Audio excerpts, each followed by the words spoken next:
Assalamualaikum warahmatullahi wabarakatuh. Saya Aaron Gida Mutaki. Kali ini saya akan mempresentasikan analisis isu efektivitas kinerja individu berdasar tupoksi administrator kesehatan ahli pertama. Administrator kesehatan itu berdasarkan keputusan Menteri Perdayagunaan Aparatur Negara Nomor 42 Tahun 2000 mendefinisikan administrator kesehatan sebagai pegawai negeri sipil yang diberi tugas, wewenang, dan tanggung jawab penuh untuk melakukan analisis kebijakan di bidang administrasi pelayanan, perizinan, akreditasi, dan sertifikasi program-program pembangunan kesehatan.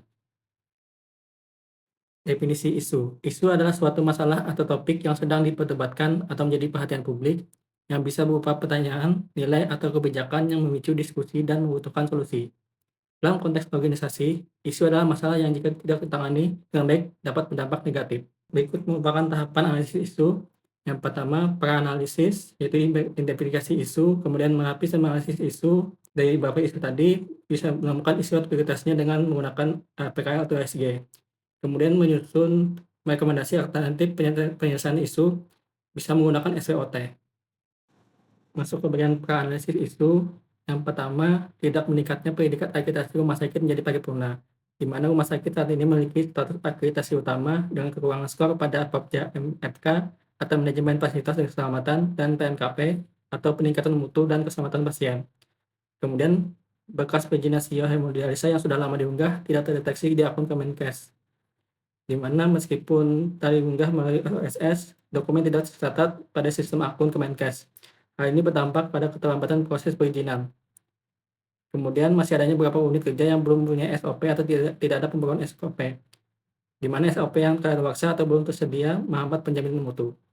Kemudian masuk ke menanggapi isu menggunakan metode USG, Urgency, Seriousness, and Growth. Dari ketiga isu sebelumnya, maka didapat yang prioritas tertinggi adalah pada isu tidak meningkatnya predikat akreditasi rumah sakit menjadi paripurna dengan jumlah total USG 15. Kemudian saya akan menganalisis isu menggunakan Fishbone, yaitu tidak meningkatnya predikat akreditasi rumah sakit menjadi paripurna. Pertama, pada manusia, SDM belum memahami standar akreditasi secara menyeluruh, kemudian Pokja MFK dan PMKP saat penilaian kurang optimal, kemudian tidak ada petugas khusus yang ditugaskan untuk mendampingi akreditasi. Kemudian masuk ke bagian material.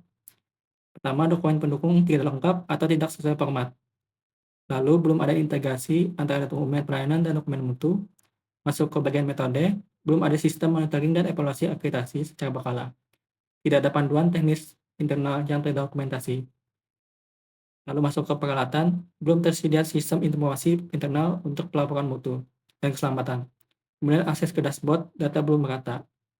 Yang terakhir itu lingkungan, SDM belum memahami standar akreditasi secara menyeluruh, kemudian tidak ada petugas khusus yang ditugaskan mendampingi akreditasi.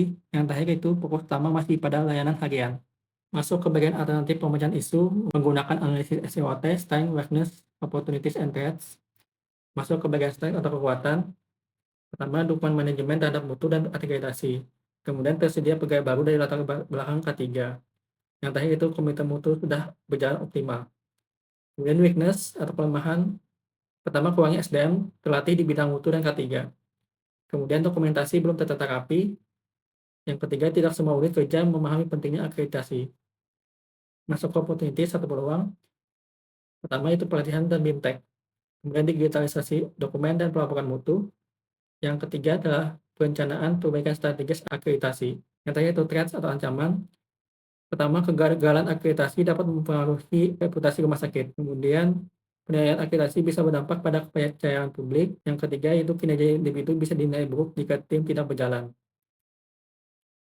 Masuk ke tabel rekomendasi alternatif penyelesaian isu. Isunya itu tidak meningkatnya predikat akreditasi rumah sakit menjadi paripurna, kemudian penyebabnya kurangnya skor penilaian pada Pokja MFK dan PMKP.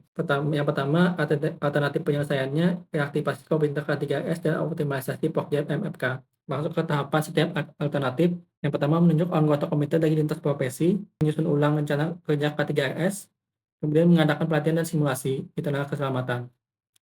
Yang diharapkan adalah komite K3S aktif, Pokja MFK siap menghadapi akreditasi lanjutan. Para pihaknya yaitu Direktur Rumah Sakit, tim K3S, penanggung jawab, Pokja MFK, dan bagian SDM. Penyelesaian kedua yaitu penguatan pekerjaan PMKP melalui pembinaan dan monitoring. Kemudian pada tahapan setiap alternatif, pembentukan tim mutu internal dengan tupoksi yang jelas, menjadwalkan pelatihan PMKP dan dokumentasi mutu, kemudian membuat sistem monitoring dan evaluasi berkala.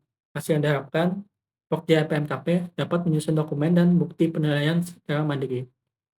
Para pihak yang terkait itu komite mutu, tim PMKP, kepala instalasi atau unit, kemudian subbag program atau perencanaan.